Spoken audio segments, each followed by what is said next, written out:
언제나 우리 삶을 주관하시며 도우시는 하나님, 오늘도 주님께 저희들이 함께 모여 기도하며 주님 앞에 간구하오니 사랑하는 우리 식구들 하나님께서 지켜주시고 믿음 안에 강건하게 하시며 또한 주님께 많은 영광 돌리는 인생들로 저희들 살아가게 하여 주시옵소서. 우리가 마음을 다하고 뜻을 다하고 정성을 다하여 하나님께 예배드리는 예배자가 되기를 원하오니 하나님, 우리의 열심이 우리의 믿음이 흔들리지 아니하게 하시고 더욱더 타올라 하나님께 많은 영광 돌리기를 원하오니 주여 우리에게 믿음을 허락하여 주시옵소서. 또한 아버지 하나님, 주님께서 저희들에게 주신 사명들 잘 감당하기를 원하오니 하나님 능력 더하여 주셔서 그 사명 감당하여 영혼 구원을 위해 더 열심히 전도하고 하나님 나라 확장에 쓰임받는 도구 되도록 우리 삶에 복을 더하여 주시옵소서. 하나님, 이 땅 가운데 저희들을 보내셨사오니 주님 영광 드러내는 믿음의 삶이 되게 하여 주시고 특별히 교회를 위해 나라와 민족을 위하여 하나님 앞에 간구하고 기도하오니 하나님의 나라 확장에 우리의 나라가 우리의 교회가 귀히 쓰임받을 수 있도록 하나님 도와 주시옵소서. 오늘도 예수 그리스도의 십자가의 사랑을 깊이 묵상하며 그 사랑에 감사하기를 원하여 오늘도 말씀을 나누오니 이 시간에 복되게 하여 주옵시고 주의 음성이 들리는 시간 되게 하여 주옵소서. 사랑하며 예수 그리스도의 이름으로 기도드려옵나이다. 아멘. 온 가족이 주님과 만나는 가정 예배, 주만 예배 시간입니다. 우리가 예수 그리스도의 고난에 깊이 묵상하고 동참하며 은혜 나누는 시간 되기를 간절히 소망합니다. 하나님의 말씀 마태복음 27장 57절로 66절 말씀입니다. 함께 합독하겠습니다. 저물었을 때에 아리마대 부자 요셉이라 하는 사람이 왔으니 그도 예수의 제자라. 빌라도에게 가서 예수의 시체를 달라 하니 이에 빌라도가 내주라 명령하거늘 요셉이 시체를 가져다가 깨끗한 세마포로 싸서 바위 속에 판 자기 새 무덤에 넣어두고 큰 돌을 굴려 무덤 문에 놓고 가니 거기 막달라 마리아와 다른 마리아가 무덤을 향하여 앉았더라. 그 이튿날은 준비일 다음 날이라. 대제사장들과 바리새인들이 함께 빌라도에게 모여 이르되 주여, 저 속이던 자가 살아있을 때에 말하되 내가 사흘 후에 다시 살아나리라 한 것을 우리가 기억하노니 그러므로 명령하여 그 무덤을 사흘까지 굳게 지키게 하소서. 그의 제자들이 와서 시체를 도둑질하여 가고 백성에게 말하되 그가 죽은 자 가운데서 살아났다 하면 후에 속임이 전보다 더 클까 하나이다 하니 빌라도가 이르되 너희에게 경비병이 있으니 가서 힘대로 굳게 지키라 하거늘 그들이 경비병과 함께 가서 돌을 임봉하고 무덤을 굳게 지키니라. 아멘. 주신 말씀을 통해 무덤에 묻히신 예수, 침묵 속에서 일하시는 하나님이라는 주제로 주신 말씀 함께 나누도록 하겠습니다. 오늘의 본문 말씀 마태복음 27장 57절로 66절 말씀은 예수님께서 십자가에서 죽으신 다음 무덤에 묻히신 사건을 보여주고 있습니다.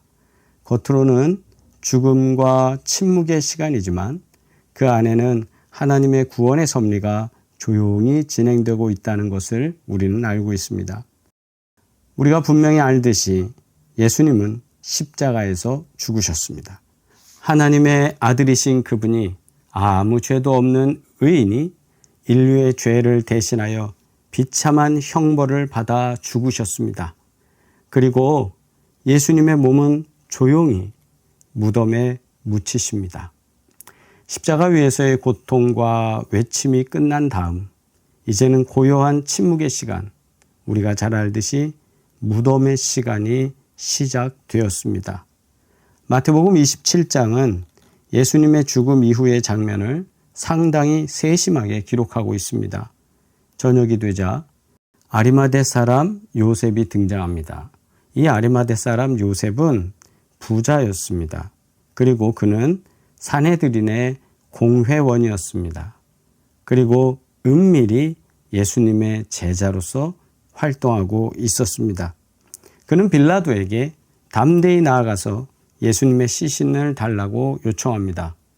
그리고 그는 예수님의 시신을 깨끗한 세마포에 싸서 자기 소유의 무덤에 장사합니다. 그런데 요셉이 보여준 이 행동을 보면 예언자 이사야의 말씀이 기억됩니다.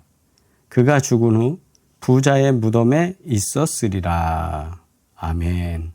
이 말씀이 이사야를 통해서 이미 이사야 53장 9절에 선포되어졌는데 이 장면은 예언의 성취처럼 아리마대 사람 요셉, 그 요셉이 사용하려고 했던 새로운 무덤에 예수님이 묻히는 그런 사건이 발생하게 된 것입니다. 예수님의 시신이 무덤에 묻힌 순간 사람들의 눈에는 모든 것이 끝난 것처럼 보였을 것입니다.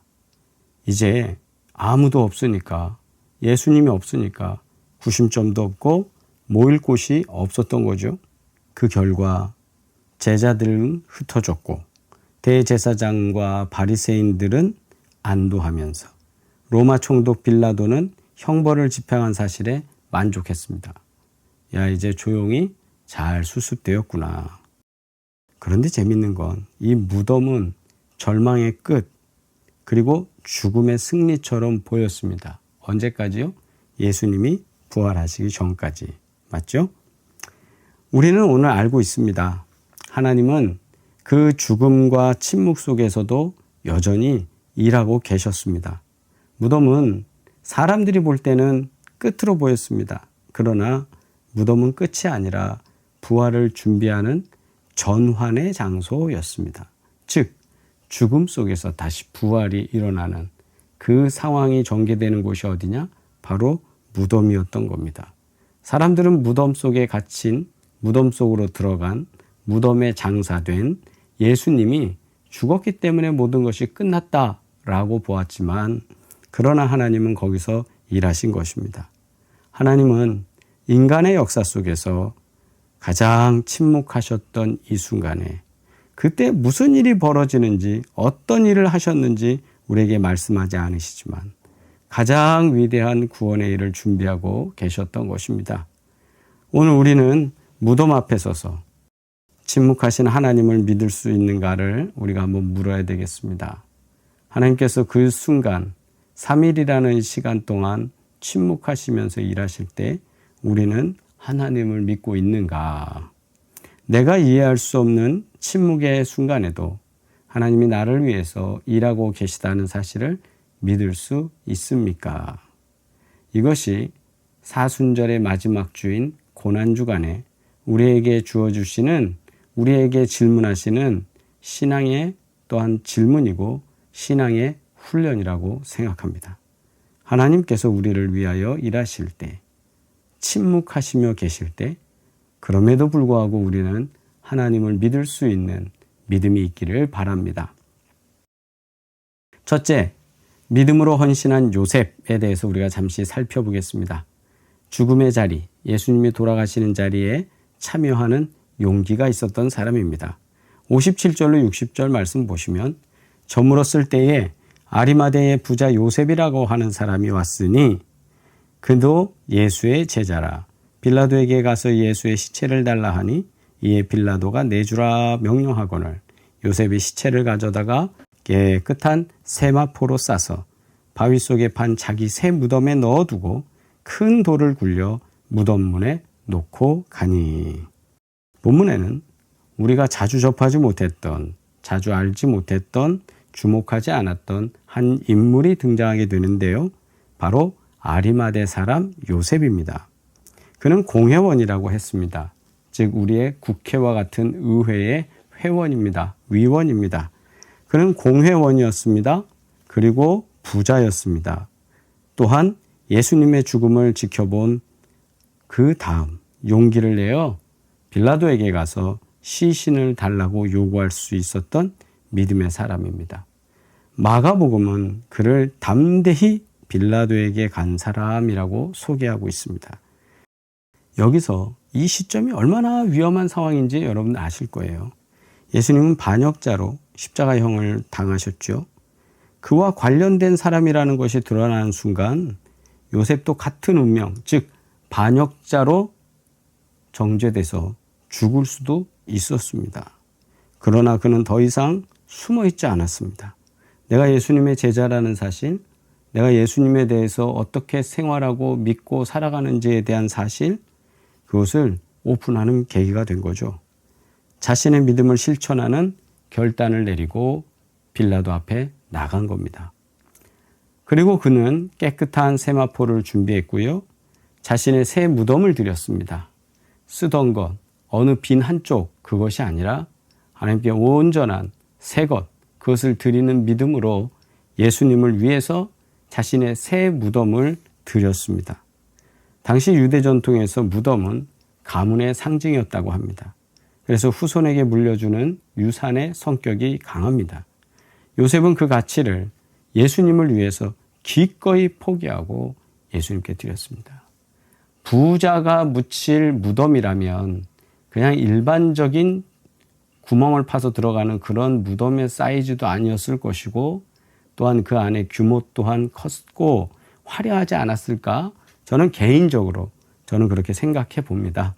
어찌됐든 요셉은 예수님께서 살아계셨을 때보다 죽으신 순간에 더 크게 믿음을 드러낸 제자라는 것은 맞습니다.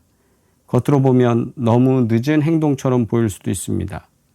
커밍아웃을 늦게 했기 때문이죠. 그러나 사실 그는 그 누구보다 깊이 예수님의 죽음을 받아들였습니다. 주님의 몸을 정결하게 준비하는 한 사람이 된 것입니다. 그리고 다른 데 숨어있는 제자들보다도 오히려 당당하게 빌라도 앞에 나가서 예수님의 시신을 자신에게 달라고 하는 용기는 이건 보통 용기가 아니었습니다. 사순절의 오늘, 고난주간의 목요일, 우리는 요셉처럼 침묵의 순간에도 행동하는 믿음이 있는 자가 되기를 바랍니다. 예수님께서 돌아가시고 무덤에 계시다는 사실, 즉 예수님 죽으셨다라고 모두가 다 그렇게 인정하고 있는 시점, 즉 이것은 예수님께서 무덤에 계신 것처럼 보이는 그 타이밍에 나는 여전히 주님을 주님으로 고백하면서 살아가고 있는가? 한번 이 질문에 우리가 어떻게 대답해야 될지 믿음의 답을 한번 달았으면 좋겠습니다. 요셉은 조용한 용기를 보여줬습니다. 그 요셉의 조용한 용기는 뭐냐? 결정적일 때 그는 나가서 시신을 내게 달라고 할 수 있는 믿음의 사람이었던 것입니다. 오늘 우리에게 신앙의 본질이 말로만 떠버리는 것이 아니라 행동이라는 사실을 요셉은 알려주고 있습니다. 둘째, 하나님을 잊은 자들과 침묵하시는 하나님. 62절로 66절 말씀입니다.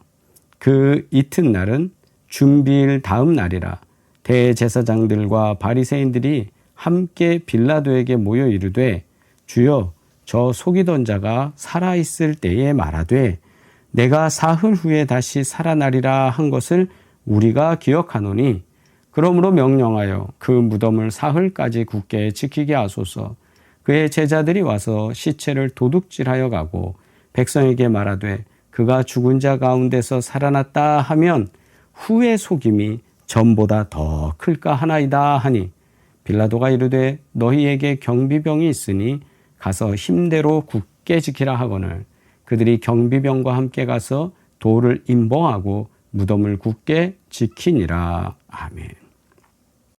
예수님의 무덤 앞에서 좀 일반적이지 않은 행동을 보이는 사람들이 있었습니다. 그 사람들은 대제사장들과 바리새인들이었습니다. 그들은 예수님의 시신이 무덤에 있다는 사실을 너무 잘 알고 있었습니다. 그래서 그들은 예수님의 부활 예언을 기억해냈고 그리고 빌라도에게 가서 말합니다. 저 속이던 자, 막 다니면서 떠버리던 저 예수, 거짓말쟁이, 저자가 살아있을 때에 내가 사흘 후에 살아나겠다 한 것이 기억납니다. 이 말은 뭐예요? 제자들이 유언별을 만들 수 있습니다. 그러니 잘 지키게 해달라 이 말이죠. 그러니 무덤을 지키게 하여 제자들이 시체를 훔쳐가고 부활했다고 하지 못하게 하소서. 이 문제에 대해서 빌라도도 동일한 생각을 합니다. 그래서 빌라도는 허락합니다. 그들에게 경비병을 배치하고 무덤 입구에 큰 돌을 굴려서 봉인합니다. 이 장면은 인간의 두려움과 불신이 만들어내는 어리석은 행동이라는 것을 또한 보여줍니다. 그들은 예수님의 죽음을 확정 지으려고 하지만 오히려 그들이 만든 장치는 부활의 증거가 되고 말았습니다. 봉인된 돌, 경비병, 밀봉된 무덤, 이것은 오히려 예수님의 부활이 조작이 아니라 증명, 입증되는 배경이 된다는 것이죠. 그리고 무엇보다 이 장면은 하나님의 침묵을 보여주고 있습니다. 예수님 말씀이 없으시고 기적도 일어나지 않고 제자들은 두려워서 숨어 있었습니다. 하나님은 아무 응답도 하지 않고 계셨습니다. 하지만 바로 그 순간에 하나님은 새로운 창조, 부활의 새벽을 준비하고 계십니다. 믿음이란 하나님이 말씀하지 않으셔도 신뢰할 수 있는 태도라고 생각합니다. 기도에 응답이 없고 상황이 변화되지 않아도 하나님이 일하고 계심을 믿는 것이 진짜 믿음입니다. 사순절의 끝자락에서 우리는 하나님의 침묵 앞에 서 있을 때 그때 믿음으로 고백하기를 바랍니다. 나는 지금 보지 못하지만 하나님은 일하고 계십니다. 또한 우리는 여기서 아이러니한 모습, 그러면서도 동시에 놀라운 모습을 발견하게 되는데 예수님을 죽인 사람들, 즉 빌라도, 그 다음에 대제사장들, 바리새인들, 그들은 예수님이 부활할까 봐 쩔쩔맨 거죠. 그러나 오히려 제자들은 부활하신 예수님에 대해서 믿지도 못하고, 자, 손에 상처를 보여줘야 믿지, 내가 옆구리에 손을 집어넣어야 믿지, 이런 식이잖아요. 베드로를 포함해서 싹 다 그렇지 않습니까? 재밌습니다. 예수님을 죽인 사람들은 오히려 부활에 대해서 두려워했습니다. 그러나 예수님을 믿고 있던 제자들은 부활에 대해서는 준비는 하지 않고 있었습니다.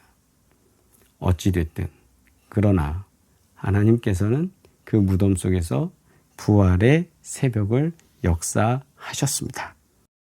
60절 말씀 보시면 바위 속에 판 자기 새 무덤에 넣어두고 큰 돌을 굴려 무덤 문에 놓고 가니, 새롭게 판 무덤을 예수님을 위해서 준비하는 요셉의 모습을 봅니다. 무덤의 밤, 우리가 볼 때 이것은 끝났다라고 보는 그 순간 부활의 새벽이 그 안에서 움트고 있었습니다. 요셉은 큰 돌을 굴려서 무덤 문에 놓습니다.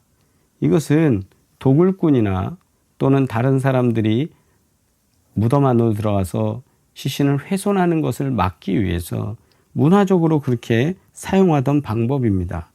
무덤은 닫혔습니다.